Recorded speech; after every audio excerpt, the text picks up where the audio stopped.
Hello, everyone. Welcome to this week's episode of Catholic Re.Con Testimonies from Reverts and Converts. I'm your host, Eddie Trask. This week's guest is like a few other guests that shocked me just out of the blue through an email. Anna from Poland reached out and was talking about testimonies. Her testimony has since written on a number of the videos, giving her gratitude and giving some feedback about the different videos.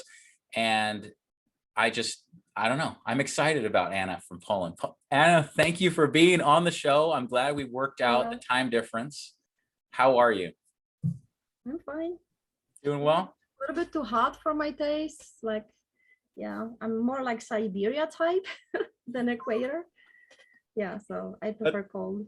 That's a good way to say it. I'm more Siberian than like equator, because when I've been close to the equator, I basically got sun poisoning. That's neither here nor there, but it is true. I understand. I couldn't handle it, and my body broke out in rashes, and it was sad. Yeah. Anyway. For me, what I would have right now, it's like definitely too much. So I'm just really waiting for all of this to cool down. Excellent. Well, Anna, your story is very unique. I mean, we say that, I think that the majority of stories at one point, they start to all merge together. They have very similar points about why, like what is that final pillar that falls, or, you know, what really convinces people. But before we get to that, why don't you take us to childhood? Yeah. Early life. How did this all start? Yeah, it does start pretty early, I think. So and there are two reasons. I mean, good seeds that are very early on, and let's say bad seeds, I have weeds, and what's the other thing? The wheat, right? Yeah, the wheat in the Bible. Yeah, so we had both. I mean, in my early childhood, me and my brother. He just simply went the other way. And I'm a huge surprise for people who know my family, in a sense that, like, how come did you get out of that, right? And I'm not talking about stuff like it was bad childhood, it was good. Not great, but good. And there was no abuse, for example, nothing like tragic, let's say. I mean, there were obviously some things that I would call my childhood sometimes difficult, and I'll get to that later. But basically, the amazement stems from the fact that it was like secular and anti-Catholic for a long time. Okay, so let's start first. I was baptized soon after birth, and that's already a grace. And the reason is, I suppose, because my father was Catholic, at least nominally. Sure. I don't really either know or remember much, because he died when I was 11, I think 11, yeah. After a car accident, not because of car accident, but because when he was brought from the hospital, he was basically dumped on a bed, and something opened up one of his veins or something, and so he passed soon later. And that's part of the story actually is important, but later. Two elements of that, but later. And the other thing is that my mom, and my grandparents on my father's side, so paternal grandparents, are very, very simple people. I have no way to compare it to America, because, it's like more language, culture, literature and stuff, but I don't like the way of life. I'm not so sure. So they were like, villagers. I don't know how like villagers in America, I'd say we have countryside, and you have ranch and farm, but that's not exactly the same as what we have here. It's like not in a negative sense, because it was because of the World War II, but they were uneducated, and the faith was very simple, but I think it was also purer and more like stable.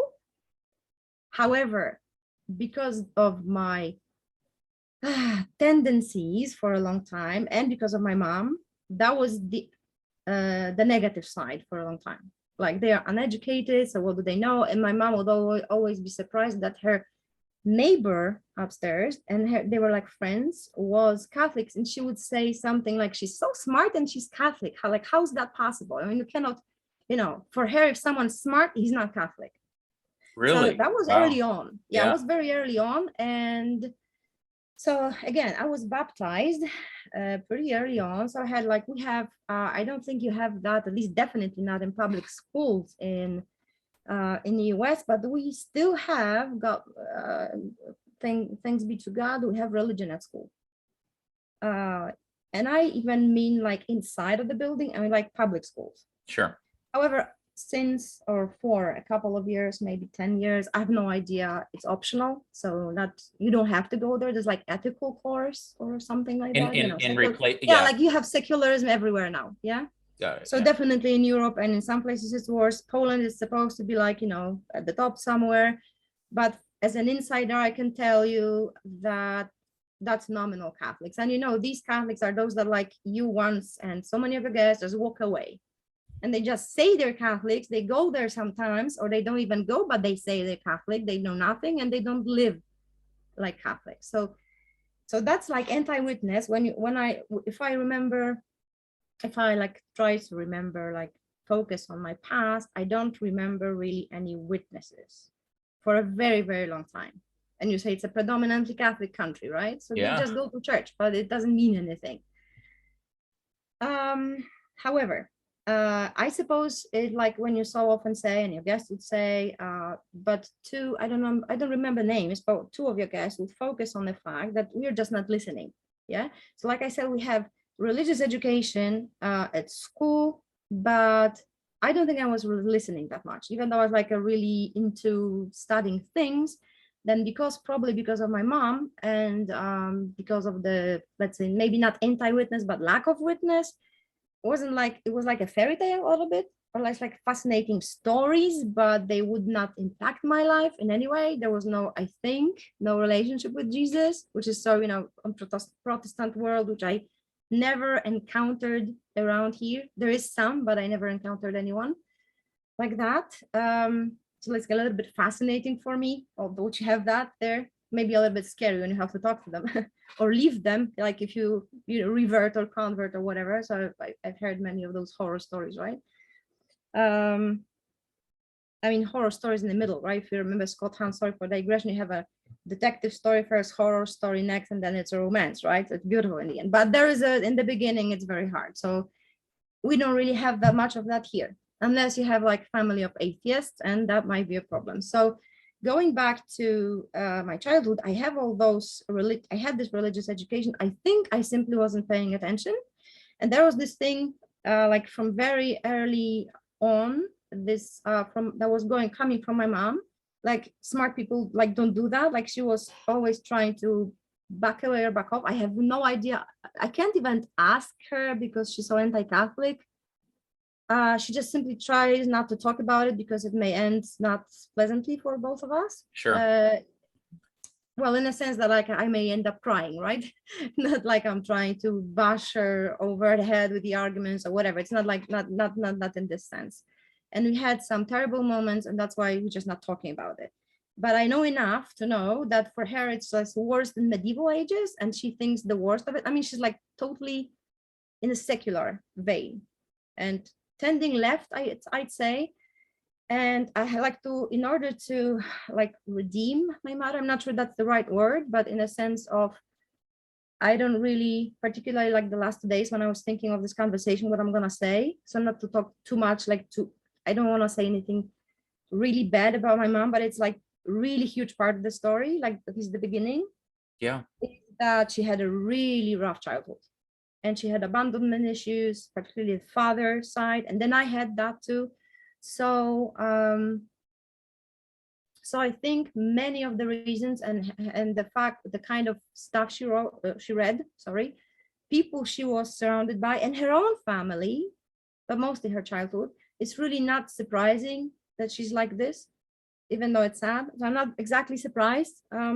So in general, if I may, Sure. I probably missed it. So from her side of the family, there was some you mentioned anti-Catholic, of course. Secularism, anything. But when you say secularism, sometimes people will use that and they'll say that those people were also tied to some type of Protestant movement. I'm not saying that that's the case. No there was no religion. That's what I want to make religion. clear. Yeah, okay. like no religion, but it's a little bit like So my mom has, okay, so had 3 sisters. Now she has 2. Also one of the elements of the story, actually. So one of them, I think, was going to church, but she got like more too sick to go. And I think the other may be quite similar, but it was like never really anything like important for them, like different, if anything. I mean, I'd never, all of them were baptized. Yeah. I'm pretty sure. Like in Poland, you saw, you know, my atheistic, materialistic, anti-Catholic brother baptized his daughter. Wow. That's what we do in Poland.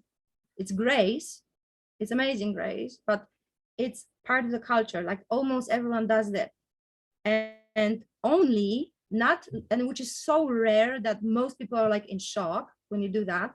If someone is like really truly anti-Catholic and wants to be consequent, they don't send their children to first communion. But that's really rare. And I'm talking like people who doesn't matter what they believe.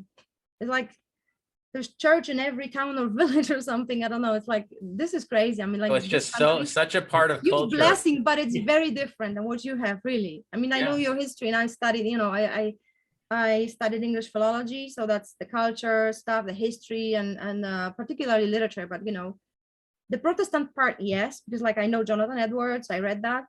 Nathaniel Hawthorne, all the Protestant authors, I knew quite a lot already, but it never was like to compare what I grew in, because my culture was like, well, only what I learned at school, but not on the faith side.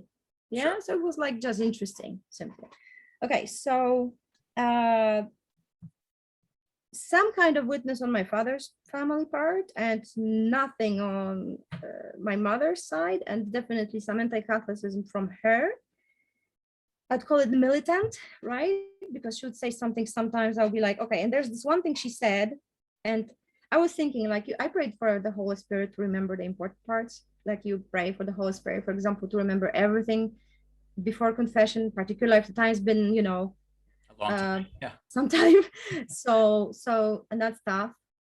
So I decided, I heard it somewhere or read it somewhere once, that God on purpose impresses some parts from your past on you so that, you know, you can connect the dots later, or you get the whole puzzle, right? Because I forgot so many things, like they're either blurry or non-existent. Like I don't remember most of my childhood, like even 10 years, and there's like bits and pieces.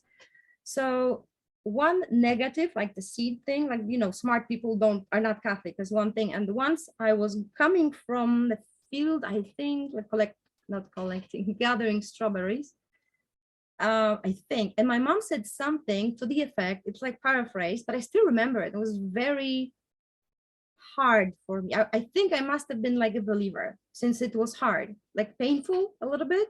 That was like the beginning, and I must have been little, and my father was still alive. So somewhere below, somewhere before being 11 years old. So she said something like, in a very sarcastic manner, so did you find, oh, and here's a word you don't have that in English, little God, yeah, in a sense of God, but we have a word that you use for little children in a positive way.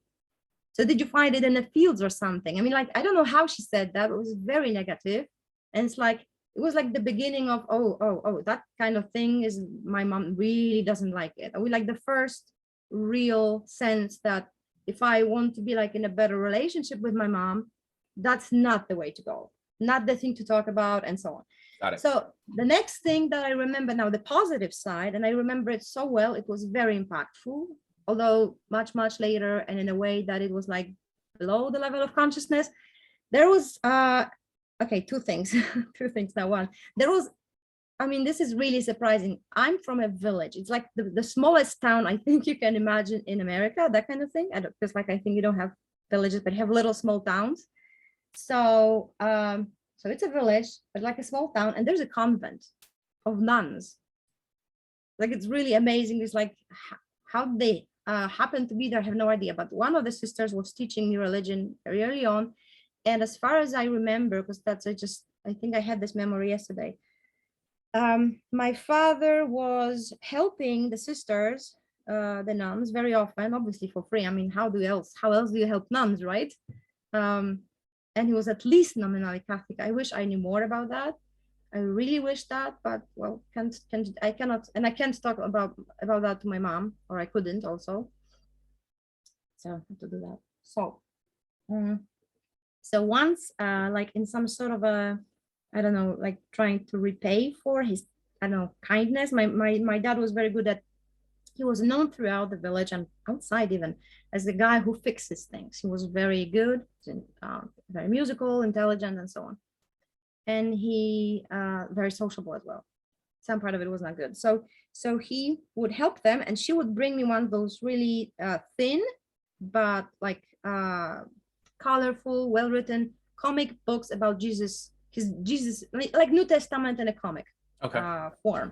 Comics. You say comic Yeah, books? comic. You know? Yeah. So 3 of them were about Jesus, and the last one was the Acts, and I read all of it. All of it more, I think, more than once.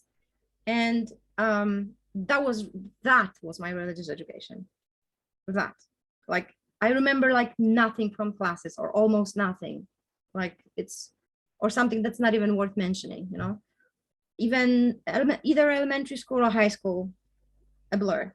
So very early on, because of the things I said, very early on, instead of going, very early on, but after my father's death, so 11, 12, 13, somewhere there, probably after 12, because my father died, and then my mom told me things a girl like 12 years old is no business of knowing, you know, about your brother, like the kind of stuff he did, and that I shouldn't know that, and I don't want to talk about that, but it was very hurtful. Sure. It poisons totally my perception of men. So, you know, at that time and in America, I would be like your perfect target for today's feminists that talk about this toxic masculinity. That would be me. I wasn't that, but I would be this target. Perfect, right? So I was like, if you're a man, you back off, or I can trust you, stuff like that. So it was very hard on me. And I was 12. So that was more or less, and since my father was Catholic, at least if it's nominal, my kind of, I suppose that's what it was, my kind of rebellion was stop going to church. So my mom, and that's grace, I guess, because my father was no longer there, she would send us to church. Might have been because everybody else was doing it, and because our in-laws were like 5 kilometers away. Okay. And his family.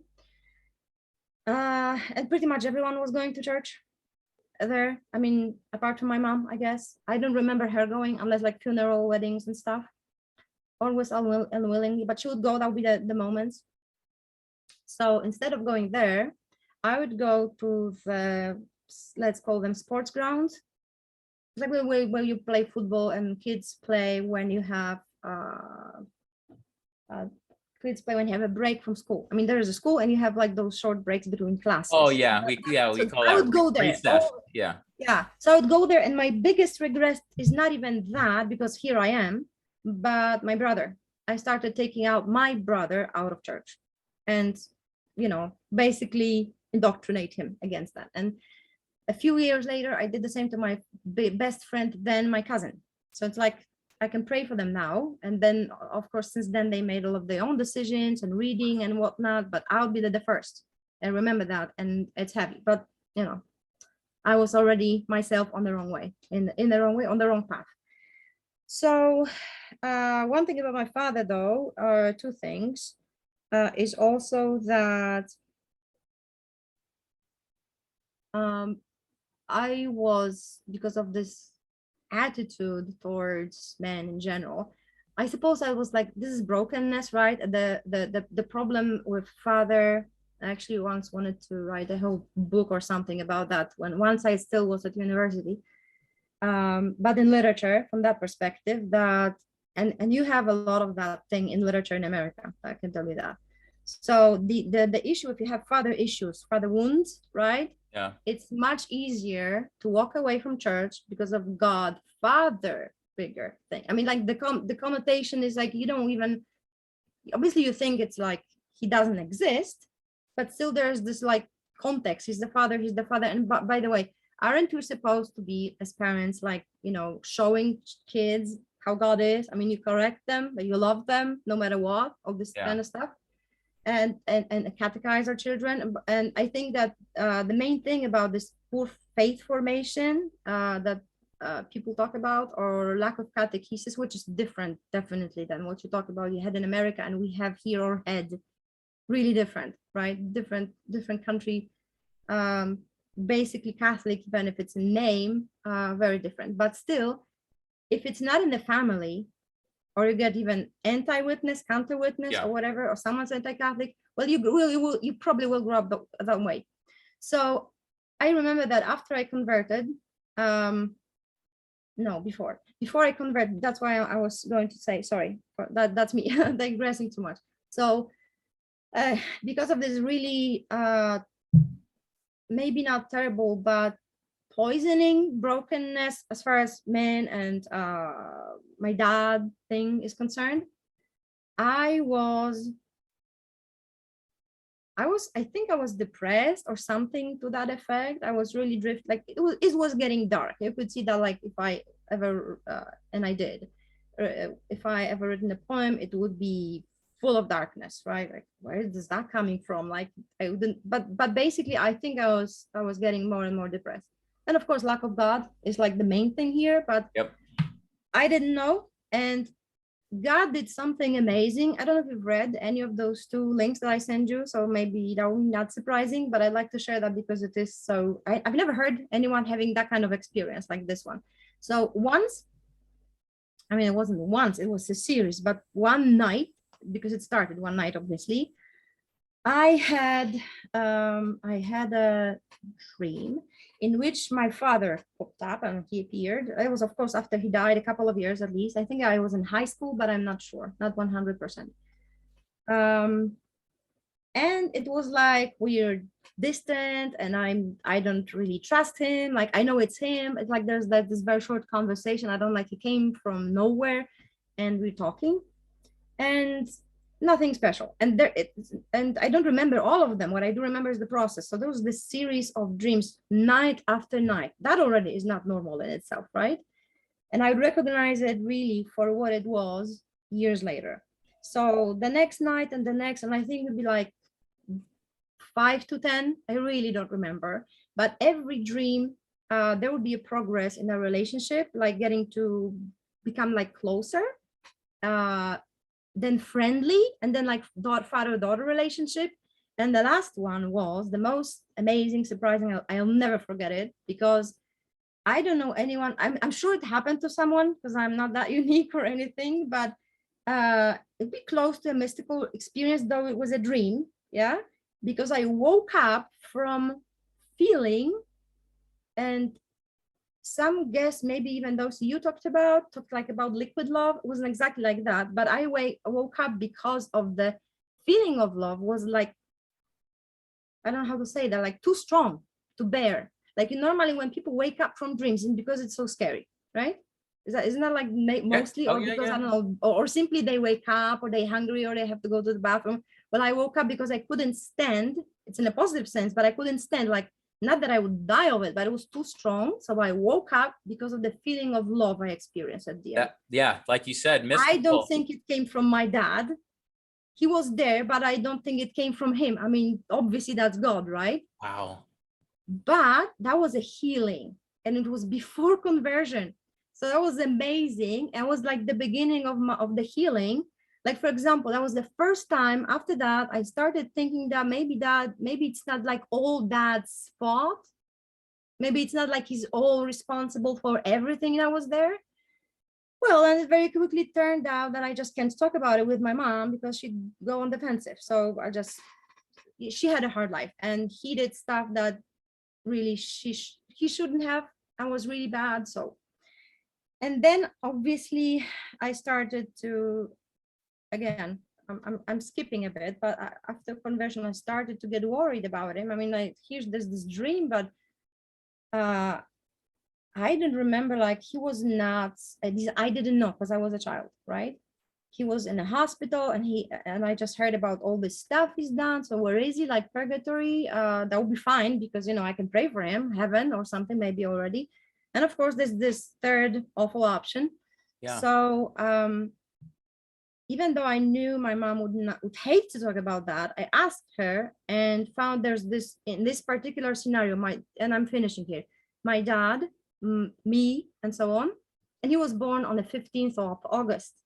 So that's amazing. Maybe he had some special connection to the lady, you know? Yeah. I don't know. And obviously his family prayed. So that night, even though nobody was expecting he would die, they just brought him back from the hospital, like he's healed, he's just gonna, you know, recover, and that's all. That's not what happened. But that night, his friend, a priest, came there and they talked, I don't know if whole night, but a lot. So I can only hope there was confession involved, right? I mean, it was a priest. Well, my mom would have to poison it a little bit. You know, he's not a priest anymore. He left it. Yeah, but he was a priest then, right? Yeah, exactly. So whatever happened, I can pray for the guy because maybe he saved my father's soul. Okay, so that part is like over, but it was a big part of all of it. Like if you look back, right? So then one of the things I like to mention now, that would be like come with bad seeds, is that I don't know how early on, but my mom, one of my mom's sister, she has the same name as I do.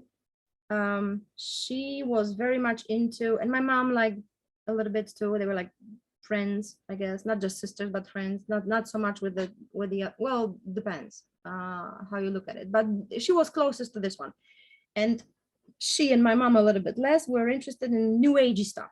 Just to put it like, you know, then we like too much. But there were like book on astrology in my home. I was very much interested in that. Stuff like, you know, super consciousness, and like today we like the secret, the book Secret. Yep. This kind of thing, only there wasn't that book, you know, like the super consciousness, and then you think, you know, you just have this powerful mind, whatever, and you can make things happen. You can attain yeah, although there was no, one of your guests, I think Hugo Delgado, talked about this ascended masters. No, that's not that. That was different. Yeah, was very different, because if there's like anything related even remotely to Catholicism, my mother would just throw it away. It would not be in the house. So I know it sounds harsh, but really there must be some reasons, and I know that's the broken childhood and a lot of hurt in her life, like really sad story. And I think even though we can see it now, there's some huge grace involved in there. Like there is, it is the way it is for a good reason, you know. And we'll see later. I like to think that it's like Padre Pio once said, that we are like these little children, and we look at the I don't know, how do you call that, when you crochet or something, a painting, but you do it with a needle and, no, I don't have words, with how do you call them? It's like a tapestry, right? Yeah. But what we see, because we're like on this little stool, we only see from below, and we just see lots of threads, yeah, various threads. You don't see the picture, only God sees the picture, and it's maybe a beautiful picture. So I think something like that. So again, that was astrology. There were other things, and I was like given, and then I started to be even more interested in stuff like esoteric stuff, like all kinds of supernatural, even though again not related to Christianity in any shape or form, right? So it was really not so much the search for the truth, like in some of the guests, like, which is wow, it's at least that is good. I had nothing good in there. I mean, for myself, it's like I was just interested. I was just curious. This was fascinating. And I think because it will become later more important, the biggest part of that was astrology. I'll get into that later. So these things happened, okay. And in high school, now we're getting a little bit closer to you know, the important moment. I don't know how much time we have. Oh, at least a little bit. So in high school, I was into stuff like hypnosis and reincarnation, and I did that to my friend like twice or 3 times. Really? I managed to do that. It was scary because I did it, and she did talk back even though she was asleep. So like later on, I was like, oh my goodness, what I've done. I mean, who did I talk to even, right? Okay, but that was, then I just decided it's like a little bit too much. So I left it. And then I went to university in a big city that I really liked. I was born there anyway. So I really felt at home. And that's where I met, I think first year, a girl who was not just into astrology, she was doing, I think you say doing horoscope, like making them, right? And from that started something. I don't know how long it lasted, but I know I infected my mom, and we were really like really good buddies or friends or something with my mom at all that period when I was away from church, completely away. Horoscope for as many people as I could. And I was also interested in psychology. So mostly it was about people's characters, not so much about future, but what do you like, you know? I'm not saying it's a good thing. It's just that's what I'm showing, that this was connected to connected. Basically, I was more really interested in like human nature and that kind of thing. But I was just, I could see all this, and you know, and I had books and I had like positions of planets. So it looked like science, you know. And the only thing I remember, that I think I was thinking about it yesterday, the only thing, the only time, I'm sorry, when it really was not reflecting at all a given person's, because I was not a mentalist. I have no idea how it worked. It probably was demonic, and I'll tell you why in a moment. One time it didn't work was the only truly Catholic devout woman.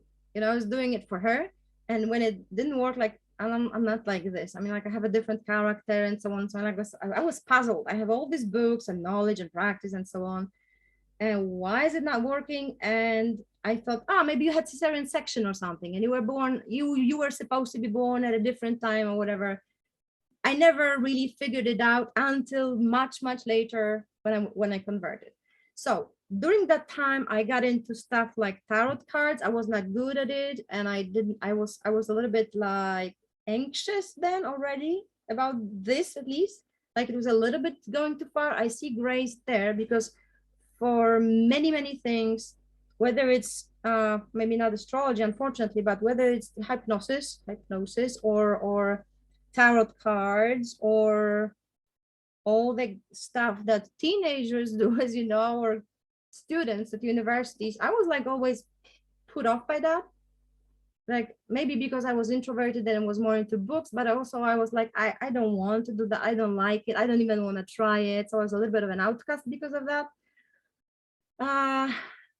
But I'm grateful to God, like he kept me safe, mostly. Okay, so then happened one thing, and really getting closer. That is, I, for the first time, felt evil presence. I don't remember the time. I think it was at night. I don't remember where exactly. I think it was high school time or university time. But it was definitely related to my huge interest into all these, you know, new agey things. And we know it's connected, right? Very well. Yeah. So what I did, and I was maybe even a little bit anti-Catholic, anti-church, anti-Christianity at this point, I prayed Our Father, and it went away. And it changed nothing.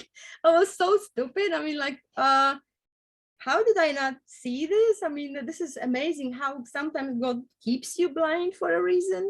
Okay, and another thing now, a positive one, like the worst weeds, like they're like almost gone. Positive one, but weird, was that I talked to not a fellow. I was living in a dormitory, so away from home during high school years, and it's a little bit different. The system is different than in US. So after 8 of elementary, I had 4 of high school, and in that high school, one girl, when both of us didn't go for maybe a weekend or some kind of holidays, I don't know, we stayed both, I think we were the only ones in a dormitory. She started to talking to me about God and stuff, and I obviously like, yeah, and this is imagined, this is like, sorry, I said like fantastic or whatever. I was borrowing arguments from my mom, I suppose. I mean, because I never really thought about it, like it didn't care, it didn't mean anything to me. And what I do remember, though, that at some moment I started crying. I'm not sure if it was like when we talked, because she maybe said something interesting and I started to think about it. And then I went for the night to my own room, and I had a horrible indigestion that just ruined it all. You know, I just focused on the stomach pain, and then the next day it was like, I don't even want to talk to her. And like, it's a dangerous stuff, right? Don't even like try to talk to anyone about it. Oh, and I have to say this, like to honor my godmother. So obviously I was baptized, I had first communion. I remember, I think that it was mostly like, oh, it's hot and I have to remember so many things and I'm gonna like faint in the church. That's like, and the presence and family, nothing really religious, I think. I'm like 90% sure about that. But what happened for confirmation, I was in high school, which was in a different town, and was very, it was impossible to do it differently. It was one town or the other town, both 30 kilometers, but one was with dormitory, the other would be commuting. And I wanted to go where the dormitory was. I don't know why, but I chose to be there.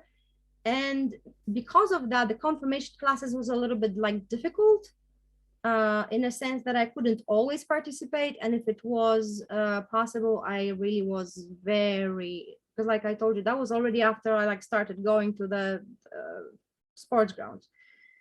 And my godmother, once it was time to be confirmed, simply came to my home and dragged me to the priest to confess. I don't even know how I did that, because I was so like I knew nothing. I mean, I even know now that I hardly knew anything. I probably like made up a list of what's a sin. I mean, like, not that I made the sins up, but like, okay, so I'm gonna say a few things that are obviously bad. And no, I mean, what I'm saying simply that there was no, how do you call this, examen of conscience, I think, because she just put me there in front of the priest. Here you go. Confess, right? And then you have confirmation. Well, because of that, I had, it was possible for me to get married in a church and so on, right? But it was not like that was like you talked, there so many of your guests, it was not the graduation part. I went away before, much earlier, like more like 12 and a little bit, maybe like 12, 13, right? And the walking away also started earlier because of all the things I mentioned. So I was confirmed, all those things, all the hoops, as I think Marcus Grode used to say, or maybe still says. So anyway, I had this experience in high school. Okay, now I have to like go very briefly through my university time. That was mostly astrology and fiction, and the influence of one professor in particular. And that's why I end up later at university and doing American literature and stuff. And that environment is leftist. Okay. Just that, you know. And I was okay with this because that's what was in my home. And I focused on later on PhD, and that's what my mom was like the happiest about. You know, she's very much into this. She's very, I would say, well, intellectual in the sense she really places intellect very high. So like faith is, you know, like Catholicism, anti-science, all this kind of thing, this myth, right? Yeah. So for her it's like, you know, like the opposite way, completely opposite. So she's like into universities and science and stuff. But mostly like the philosophy part, like the humanist approach. And I'm like in human sciences as well. Sciences, you say human arts? Yeah, whatever. Yeah, human sciences. Yeah. So after that, I moved closer to my mom because I got a position at the same university, but a different branch, I think you call this, or offshoot or something. I was teaching there for some time. And what happened there? Now, I wish I remembered all the timeline, because there was this moment when John Paul II died. And I was very moved by that, and I was very surprised by that. Like so many people around the world, you know, like you read those stories, and even it's Protestants, even and lay people, anti-Catholic people, and I was one of them, and I was like so moved. I was also some amazing dream. I was this part is like this is like the breakthrough is almost coming. I had a boyfriend like of for 2 months. I was, even though this toxic masculinity, no, not that kind of thing, there's this anti-man thing and relationship things that is not gonna work ever. At the same time, I was like everyone, I suppose, because we're created for yearning for love, right? So like hoping that maybe one day, but it's like never working out. And I'm always like attracted to people that are unattainable, that I just, it's not gonna happen anyway. So that kept me safe. If you think about it, that actually kept me safe from lots of sins. So anyway, but not from all, obviously, you know, fallen nature and all that. So that always happens. So this was like the first boyfriend I wanted to stick to. And he was like, well, I don't want to use the word Catholic, but he did go to seminary first, like trying to be a priest. Priest decided not to and went like the opposite direction. Okay. You know what I mean? Wearing at the same time like a huge cross on his crucifix on his chest, right? So at the time when I was with him, I had a dream of being in a very strange room, let's call this, and like being paralyzed or something, and scared because the idea was like, not idea, the atmosphere was like the evil presence I felt. Really, like not asleep. And this was during the sleep, like this paralysis or thing. And there was something like if I remember now correctly, I think I felt like almost like God pushed me outside because I couldn't move. I couldn't do anything whatsoever. I was paralyzed. And I was pushed through the door. And so I found myself outside, saved. Okay. So very soon after this, he broke up and I got so depressed because like the first time I wanted to be with someone more than 2 months. Like here's that 2 months magical moment. Like I always, someone breaks up or I never heard or whatever. And he broke up and my brother showed me a video game, a computer game. And I started playing like to be less depressed. It worked. It's an escapism anyway, right? So some kind of like escaping reality kind of thing. It worked.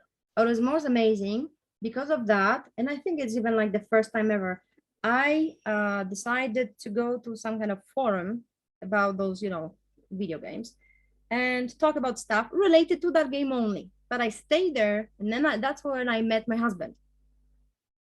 He was playing video games too, but that's not how we met. I mean, he was mostly into politics and long posts about it, or defending the church even. But you said forums, right? You said forums. Forum. Typing. Yeah.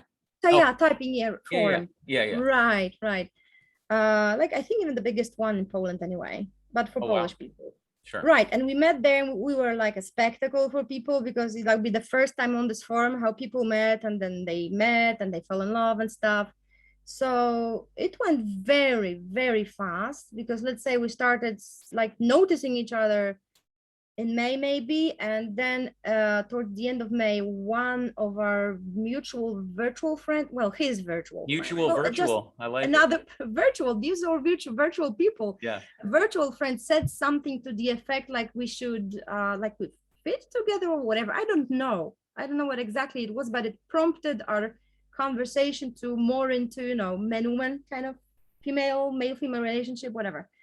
Or romantic, I should say, romantic. So that progressed so fast that in June or towards the end of June, we were both in love.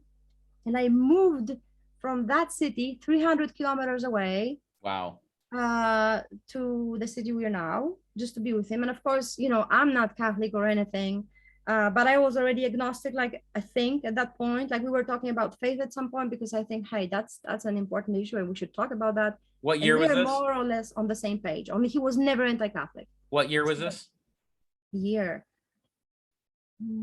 2006, I think. Okay. All right. So we moved in together, and people do when they move in together because we're not exactly religious or anything. And 1 year later he proposed and we decided we have to go to premarital course. No, we decided we have to. In Poland you have to, probably have to everywhere, right? I mean, as far as I know, if you want a wedding in the Catholic Church. Oh, in the Catholic Church, absolutely. Yeah, obviously. His family is more definitely Catholic too, his family, right? I mean, his parents at least, definitely. His sister at the time too. And he was not anti-Catholic, he was just extremely lukewarm. But he had very good seeds, lots of them. Once is because of his family, and second because he studied history of arts, and there was stuff like iconography and things, and obviously when you study art, there's lots of religion in there, lots of Catholicism. Yeah. So he knew quite a bit. And at that premarital course, there was a guy, a professor. Well, he's a disclaimer. When I say professor, that's for the American audience or international audience or whatever, because in Poland, that's not the same as doctor. I mean, we just use the term. In America, for example, you have PhD, you're a professor. So I would be a professor in the US. But in here, you need one more thing to do to become one. Got it. So, but it's easier to talk about it this way. So let's say he's a professor, and he starts talking about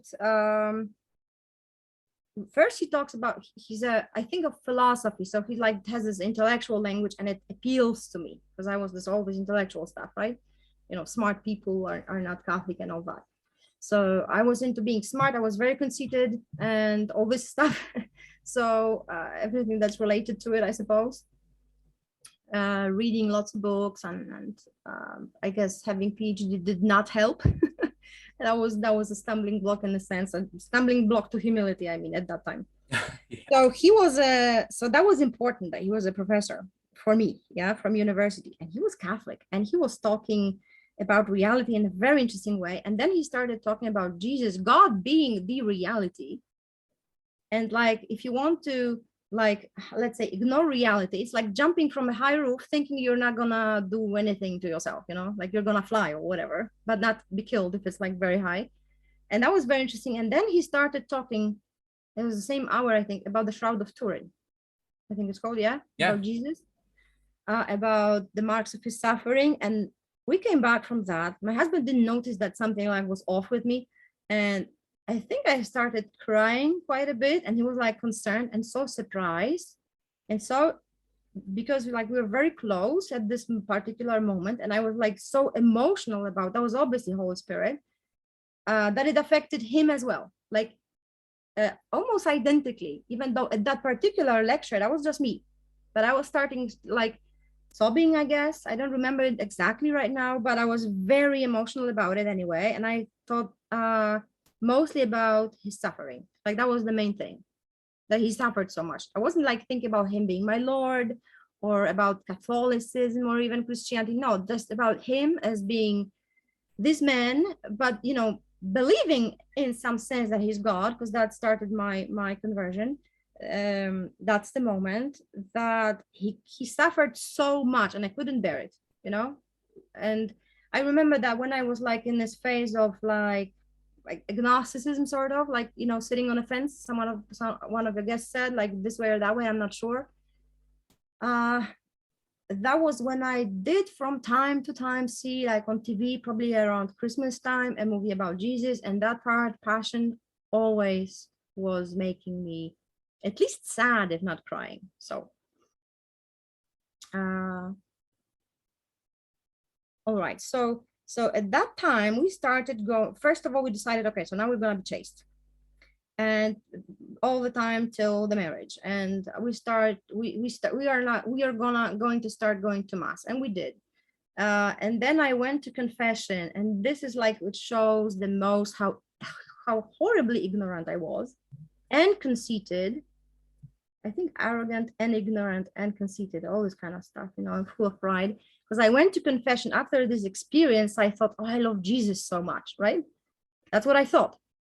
I didn't know what love is then, obviously, but there was something. It's not like I'm minimizing it, but I went to confession, and I talked to the priest about stuff, sins and so on. But I remember that not just sins, because I was so excited about this first confession after so many years, because there was just one confession after confirmation. Between confirmation and now, there was one confession because my friends wanted me to be a godmother. I have no idea why, because I was so not Catholic. So I went there just to get the paper that I'm a Catholic and so on, and I confessed my sins. And I remember the priest was very impolite. That was grace too, because he actually kicked me out of the church. But I was like excommunication, people is actually mercy. You know that, right? Sure. Yeah. So he did not excommunicate me, but he kicked me out because the things I said and what he said later, so that was like in between those two times, he said something, I cannot be like one foot in a church and one outside. And so I'm gonna be out. Yeah, that kind of thing after the confession. So I decided I'm gonna be out, and I think I was good for some reason. Okay, so now I'm going to this confession, and I'm like saying that I like never went to mass or something, and I'm like still so ignorant that I know nothing. So I say things in such a way that at some point he said, I don't know, that I'm practically not practicing, something like that. I don't remember what he said, and I said, but I love Jesus deeply, deeply, and he seemed offended by that. I don't remember what he said. But basically, it's like showing me, and see, I remember at least my reaction to it so well. that's not what Catholicism or faith or loving Jesus is. I had no idea, but I was offended. He was offended and I was offended. I mean, I know better, right? Yeah.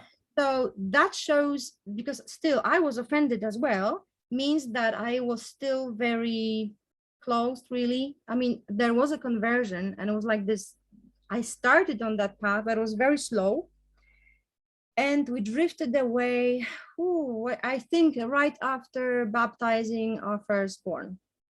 We also moved to another city. I don't think we went more than once or twice to mass there, which was like a year at least, maybe a year and a half. And when we went back to Warsaw, where we live, we basically stopped. Like it was, I don't know, was not on the radar or whatever. Like it was a little bit irrelevant. But I started to be, I mean, we still were believers. So if someone asked me, do you believe in Jesus? I said, yes, I do, or in God. And that's it. But if they started that, so let's say it would be a Protestant and start asking me like biblical questions or whatever, I would be like totally lost. I mean, like, I know nothing, but I didn't know what I need to know. Okay. So what happened next is, now the true conversion was a couple of years later. That was actually, I know exactly. There's something about June. It's my favorite time of the year. It's not just Jesus month, but so many good things happen in June, like basically getting to know my husband, engagement, wedding. I could go on, yeah.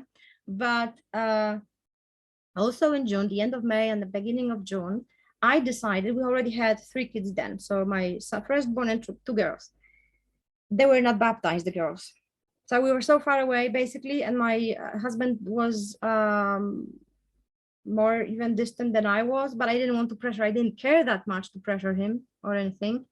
That we joined a Facebook group, homeschooling, a Polish one, yeah, because we started, yeah, maybe we should like think about that, see what kind of people are there. And then for some reason, I'm not sure, unfathomable, really, like if you look from now to then, that I decided to join more closed. Oh, I know, because there were so many anti-Catholics there actually, like, and I was like, Catholic. I just called myself that and so on, like a believer. I was offended by some anti-Catholic statements, So I decided to join a closed homeschooling group for Catholic families, right? Yes, for Catholic families. And that's where I witnessed for the first time, should I say I witnessed, or they witnessed to me, I saw people living the faith. And I was mind blowing. I mean, I had no idea anyone ever lived this way. It was so surprising, like, hey, that's like a different universe, different dimension. What is this? I've never seen this. I mean, I was so surprised. I started talking to my husband about that, pressuring him to join that group, right? So it's happening again. It's Grace together because he goes there too. And I was particularly, I think that God used this. I had this thing that I just love children, particularly little babies. I have 5 of them now, plus 2 in heaven. And I was almost obsessed about having babies, but I didn't have like leverage, sort of, right? Like, if you're like either nominal, lukewarm, or non-believer, then you think more like in the worldly terms about it. Like you should, be able to support them and stuff. Like everyone should have its own room or something. Oh. A small apartment. And there'll be stuff like my mom, I think it's a communist thing, but because we're like post-communist country, Yeah. the propaganda, my mom and my brother would like say exact same thing sometimes, like 2 is maximum. Or one friend of mine once said, why do you need another one? Like I think that was about a third. I'm like, what do you mean? Why do I need another one? Okay, so the people in that group particularly were how do you call this in English? Well, families of many children anyway. Yeah, large. Yeah? They just say large Catholic families. Large Catholic families, okay.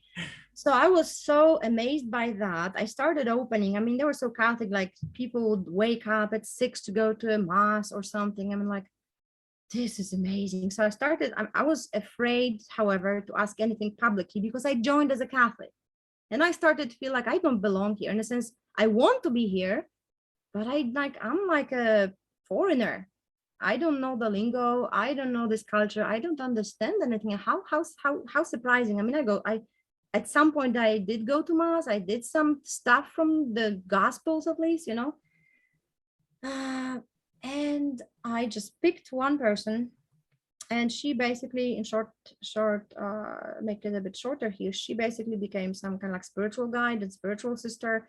I asked questions like, when do you pray? How often do you pray? Can you pray if you're lying in bed, or do you always have to kneel? All kinds of stuff. She probably was surprised, and I don't know, hopefully not appalled, because hey, you can evangelize someone. So I think she was happy at the same time, and she also liked be a guide. But then I started to basically learn the ropes, in a sense that I could Google this, or I could, find a book about that. I started to be like, I loved reading always. So now I focus. Okay, so that's not so much because I loved reading, because I heard so many of the guests, they, even if they didn't like reading, they started to love reading in this particular area. So that's the Holy Spirit. Obviously, it's not me, but I always had this thing for reading.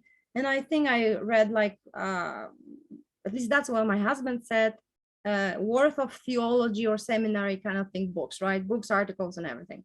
So I had to educate myself, which led to like 3 seriously general confessions. Because every time I would dig up, oh, that's a sin too. And then I found out, for example, that astrology is a sin, and a serious one. And oh my goodness, I have to go again, and like list and list and list. And that's when also scrupulosity came in Oh for yeah. a while. Oh yeah. I've heard the story that you had. We mean it was a bit different. I don't know, maybe I'm a little bit OCD somewhere there. But in here it was because after this, so many confessions, like what else do I not know? Yep. What am I what missing? else is a sin? There's always something else. This is a sin. What about, how about maybe that's a sin too? And I had to read so much in order to, like at least get. Of course, my confessor helped a lot. Those confessions with him, I even asked him once to be like a spiritual director. Very soon after, not very soon, but soon after, he was moved or transferred to another parish. But I think I was like kind of formed by then, at least in human terms. First this girl, a lady, and then this priest, and then I just was maybe not on my own, but with Holy Spirit, the Bible, and books and stuff, and so on. And we decided to baptize our 2 girls.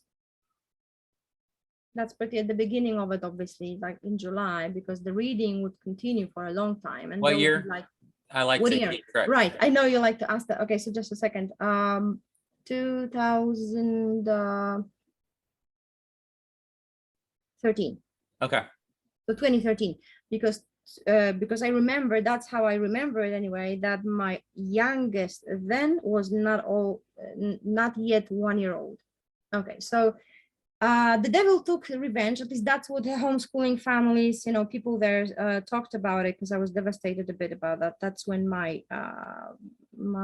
aunt, who was into these new age things and also battling depression and other things, she committed suicide. And that was huge also, because that's like the spiritual battle thing entered. I mean, like I started devouring that stuff too, thinking about these evil presence ones and so on. So it's like around those confessions also, because then I started learning about things like what's the gates, I think, is that how you call them, or doors for the demonic to opening doors by doing opening doors, the demonic to, like astrology, like tarot cards, like all the kinds of occult. I'm not saying there was all kinds of occult, but that's what it is. But other things as well, like abuse, which I was not ever part of, but other things, yes. And I had to know that as well, so like to guard myself. And I guess then the rest is simply like most Catholics, I think, in a sense, at least of your guest, that this is when the journey really starts, because you have this conversion all the time and reversion again, and you like go a lapse a little bit and then you go back. Like for instance, I had at some point, like 2 years later, maybe, you call this consecration to Jesus through Mary. Yep. So I did that, individual at home.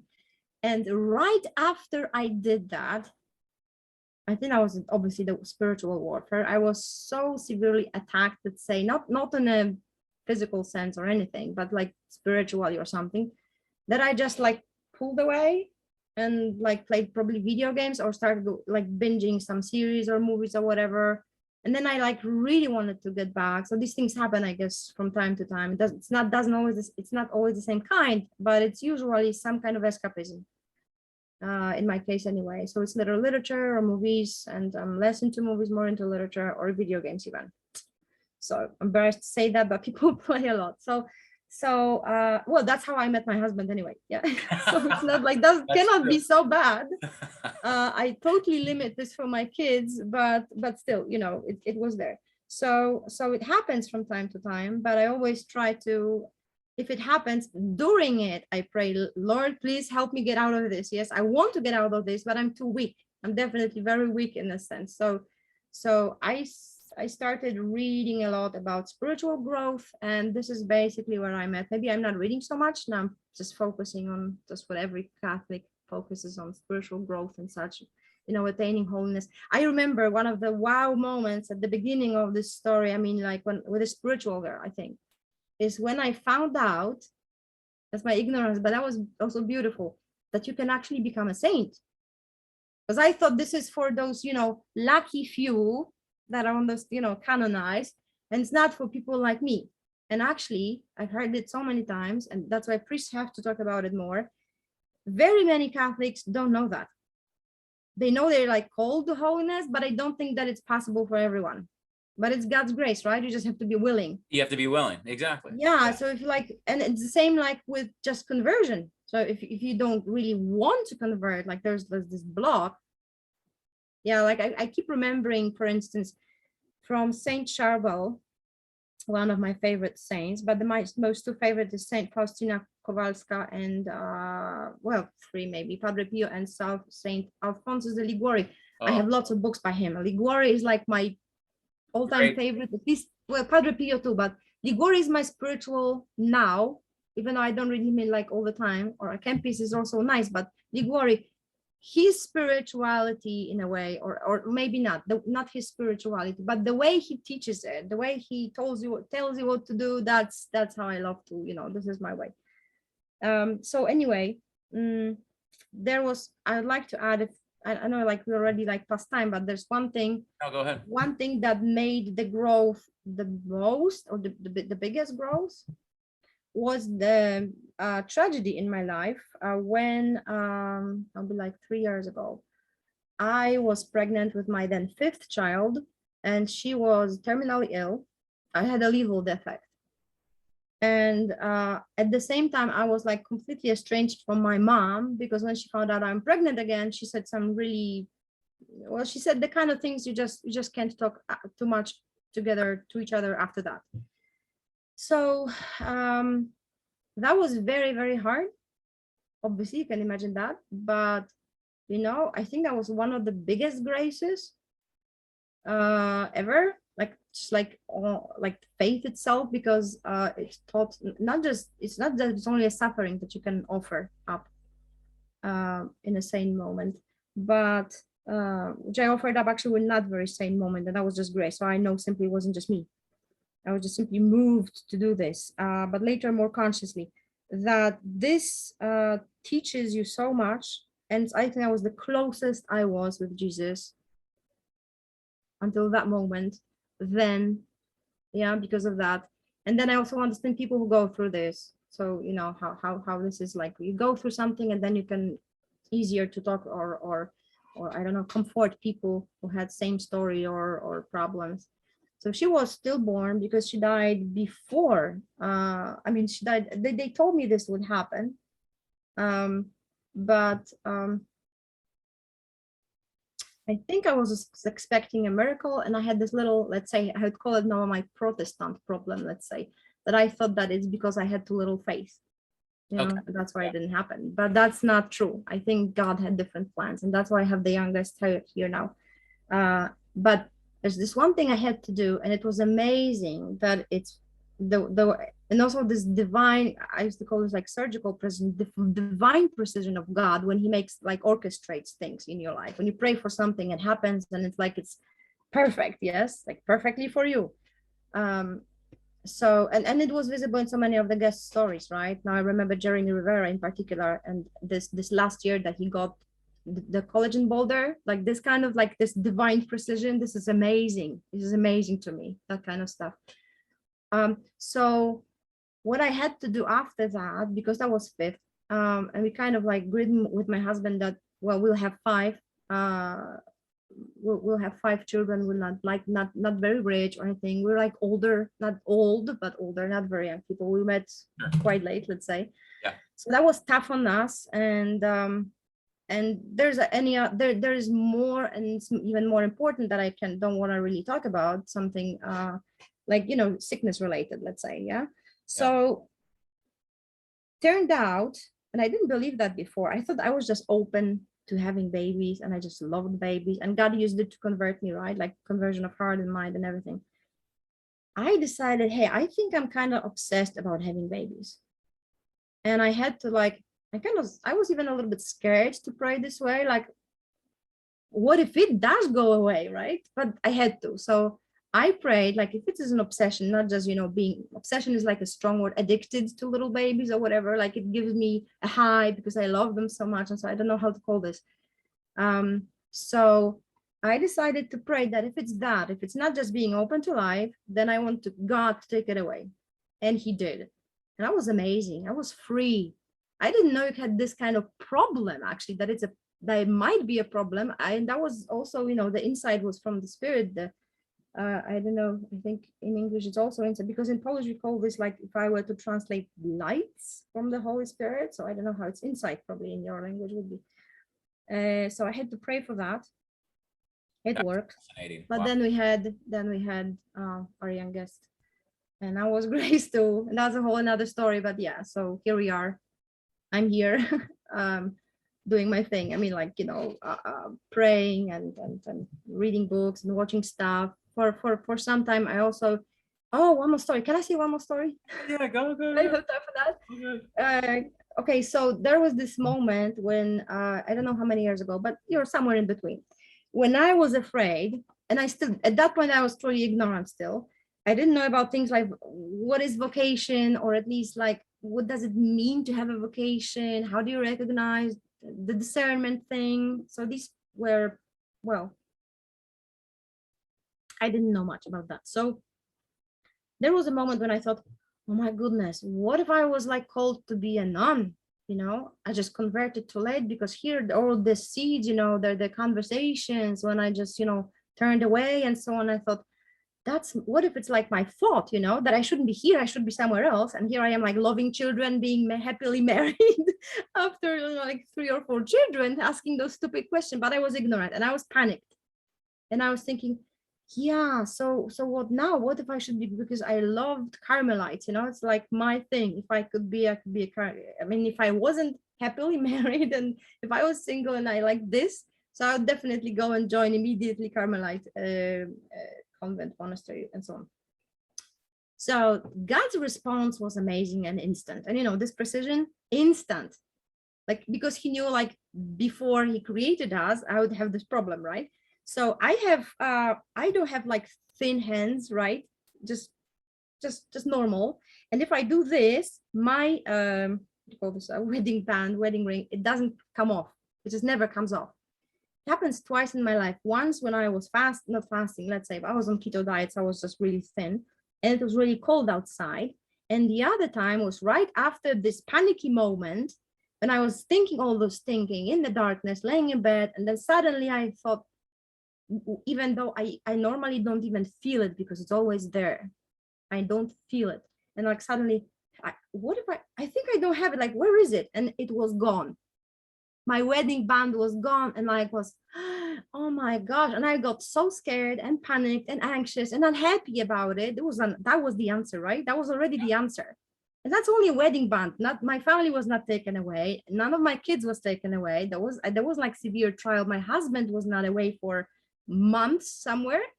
It was just the wedding band, a symbol of, you know, the sacrament anyway.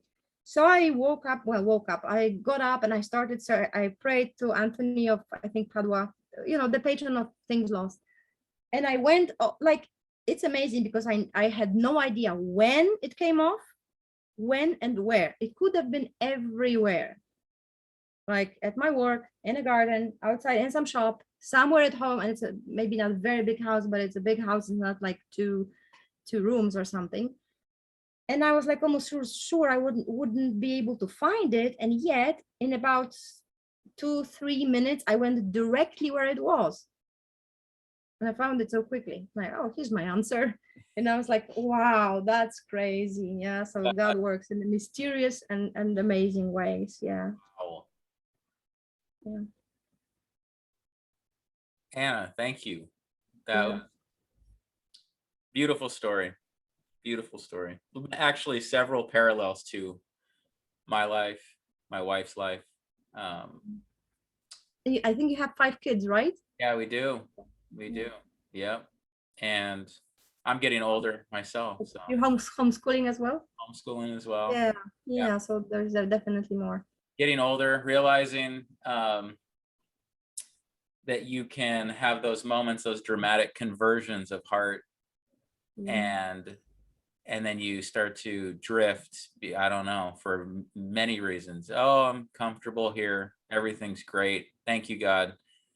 And then you start to forget your blessings, and then one thing leads to another. So I thank you for all of those stories, actually, and the dreams. And so just so I remember correctly, there were the 2 pretty big moments. The first big moment, I think, was the Shroud of Turin and what happened there.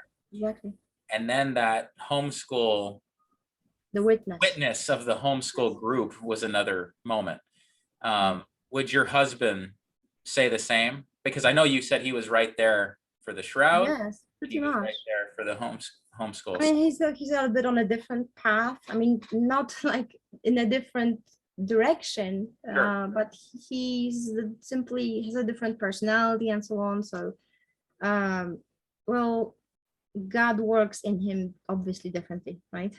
Yep. Like it's a different, like I think Saint Faustina Kowalska said, I'm not sure, I love her, and in a sense, like reading her sometimes is like wow, in a sense, like well, I could say wow of saints, but like wow, I get this, you know. And I'm not a mystic in the sense that I understand, like speaking directly to me so much. So she said, I think, and I don't know if it was simply her observation or something she got from Jesus that he told her, that it's like with angels, I think, which are each different species or something, that souls are so different from each other, like worlds, like you are a different world and I'm in a different world, and that's like huge, you know. The difference between souls. Like some of your guests said, like try to understand. I think there was someone who actually wrote a book to Catholics about converts, how this is not just conversion, but a different universe, how difficult it is, how new, how, well, it's true, because you start living your life differently. And I did omit some fragments and some, you know, moments of grace, but I guess you want to finish. So, I mean, I don't know, but well, I was going to say, related to the saints' writings, every saint's going to connect differently with different people. Like I've read a number of saints, and some of them I just can't. The writing, there's no relationship. Doesn't connect. And the person next to me is saying, "This is the most amazing writing ever." Right. But but Saint John of the Cross, for some reason, I don't know why that keeps coming to my mind, but I love Saint John of the Cross. Me too. For same reason. The strangest thing about it, I tried to read a bit and was tough. Yeah. And yet I'm like, he's fantastic. Yeah, he's drawing me. It's attractive, but I don't know, not that I don't know why. He's a Carmelite, yes, and it's contemplation, and I'm simply into that kind of thing, prayer and contemplation, pro-life stuff, and priests, you know. That's why I'm part of well, not at this very moment, but I'm trying to get back there because of the, you know, I was on this maternity leave and I was like so busy with the youngest, but I was writing articles and such for well, you'd call it, well, it's in Polish, it's DDAK, let's say, but it's basically an action of spiritual adoption of priests. And I was writing there. So all those things, it's like so Carmelite, all of this, you know. I basically like to so John of the Cross, it just fits, like Saint Teresa of Lisieux, for example, Saint Teresa of Avila. It must be something because of that. I'm drawn there. There's something so beautiful. Even when you said Carmelite, that to me is, I can't find the words. There's something, because I've just been reading a lot of going. Yeah, it's attractive. Yeah, it may be that you're kind of called to go deeper in a sense of prayer, like contemplation, that you can think about that, because probably. Yeah. Rosary is great, and I pray and so on, and other prayers or whatever, but like meditation, or like I would like to be able to contemplate, and if it happened, they'll be like, because it's an infused contemplation, infused contemplation. Yeah. You can't do it, it just happens. So meditation, yes, but it's like I'm longing for contemplation. Like I would like to have, not so much because I'm into mystical experiences, because I'm wary of it. I have to be, because there was a time when I was like into all of it too much, in a sense that it can be dangerous, I think, to the soul, if you like focus too much on this, just like with exorcism, for example, that part, like if you focus too much on the bad stuff, or on private revelation, right? It can become unhealthy if there's too much of it. Well, the other thing is, I think in that process, if you're asking the Holy Spirit to guide versus I'm going to just go, I'm just pouring myself into this without any discernment or any pausing in the middle of it. I agree with you 100%. Yeah. And I was just about those Carmelites. I also like caramel candies. Trying to like, it's like, it's a funny thing that, this thing of Carmelites and caramel and Mount Carmel and stuff, and Prophet Elijah, that it just draws me, all of it, right? But anyway, I was trying to explain this to my kids, older kids, particularly one of my older daughters today, about this connection. Like, find a friend among saints, I told them. So they started searching, and there's probably something there. And I think at least one of them, I think, already found. And I asked my son if he has like special connection to a saint. And he said Saint Francis. And I said, because I even said that to my daughter before, I said that precisely to her. I don't know if you heard it, that he's one of the greatest saints. And yet, and I acknowledge it and so on. And I don't feel the connection at all. I don't know why, but he's amazing saint, right? One of the greatest, right? And so I was just trying to explain them. Find someone, just read through. Here's the book, with various saints. This one is for children. This one is not. You can, even try haphazardly and see from there, and not then you can, every day until you find something. Yeah. So I agree that, this particular connection with particular, seems like I've heard so many stories that this is just normal, simply God made it this way, so that we have special friends, and they will be like special protectors and patrons. Well, and when you view it as a family, and you view it as, in a lot of cases, you'll read someone, you don't realize that they may have gone through exactly what you went through. So for instance, if there's someone that was really dealing with scruples, you're reading about them, like Saint Ignatius of Loyola, and then you get to his spiritual writings, and you realize, oh my goodness, this is incredible advice. Or Saint Philip Neri dealing with people that had scrupulosity. Anyway, we could talk for hours. Thank you, Anna, for your witness, for coming on the show. Really appreciate it. I appreciate that I could do it. Thank you too. It was beautiful. And everyone, please share the video, like, as always, subscribe, comment, etc. Until next time, take care and God bless. Bye.